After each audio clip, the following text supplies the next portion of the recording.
आज मैं आपको एक ऐसी कहानी सुनाने जा रही हूँ जो ना सिर्फ आपके दिल को हिला देगी बल्कि सोल लेवल पर आपको सोचने को मजबूर कर देगी। एक लड़की थी प्रिया, उम्र सिर्फ 25 साल। जिस इंसान पर उसने सबसे ज्यादा भरोसा किया वही उसे छोड़कर चला गया। प्रिया की आत्मा वही थी, उसी कमरे में अपने ही शरीर को झूलते हुए देख रही थी। वो चिल्ला रही थी पर अफसोस था कि कोई उसे सुन नहीं पा रहा था। वो बार बार कोशिश करती कि फिर से अपने शरीर में लौट जाए, पर हर बार एक अदृश्य दीवार उसे रोक देती। तभी चारों ओर रोशनी फैली और कुछ अदृश्य दिव्य शक्तियां जैसे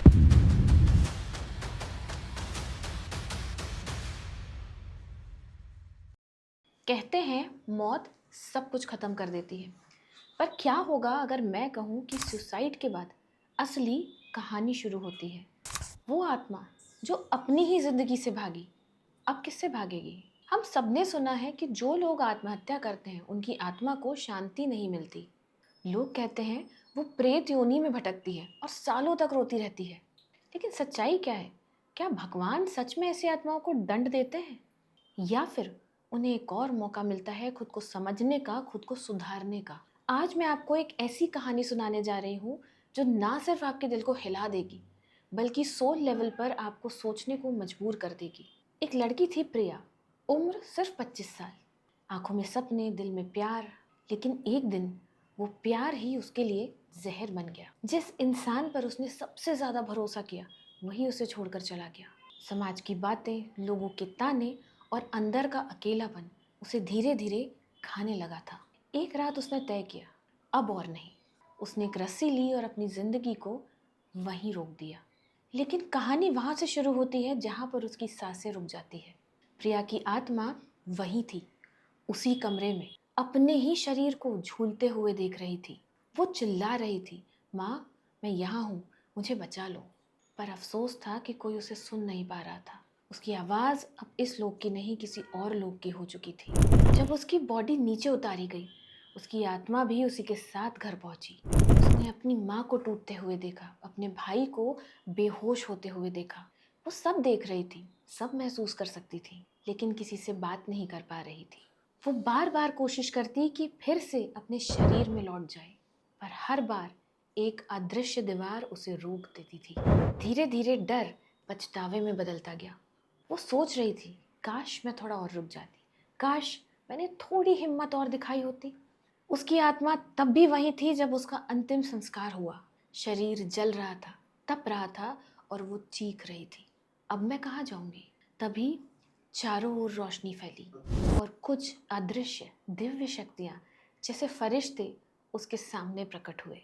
उन्होंने कहा, प्रिया तेरा पृथ्वी पर समय अब खत्म हो चुका है, यहाँ से अब तुझे आगे की यात्रा करनी है। प्रिया घबराई। उसने कहा कि मैंने सुसाइड किया है, क्या अब मैं प्रेत बन जाऊंगी? मगर फरिश्तों ने मुस्कुरा कर कहा, नहीं, ऐसा कुछ नहीं होता।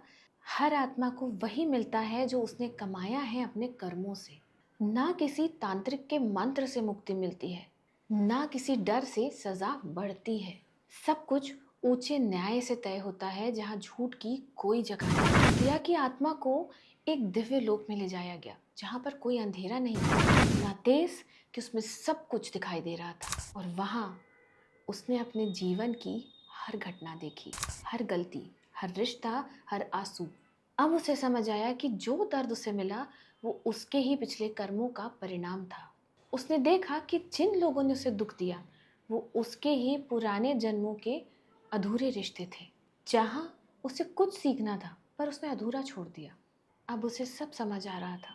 सुसाइड ने उसकी समस्या खत्म नहीं की थी, बल्कि उसे फिर से सीखने के लिए तैयार कर दिया गया था। धीरे धीरे उसी रोशनी में उसका पछतावा पिघलने लग गया था। उसके भीतर शांति उतरने लगी थी। अब वो जान चुकी थी कि हर दर्द, हर धोखा, हर हानि सिर्फ आत्मा को इवॉल्व करने की एक प्रक्रिया थी।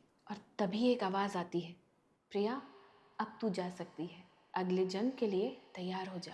और इस बार वो डर में नहीं बल्कि समझ में थी।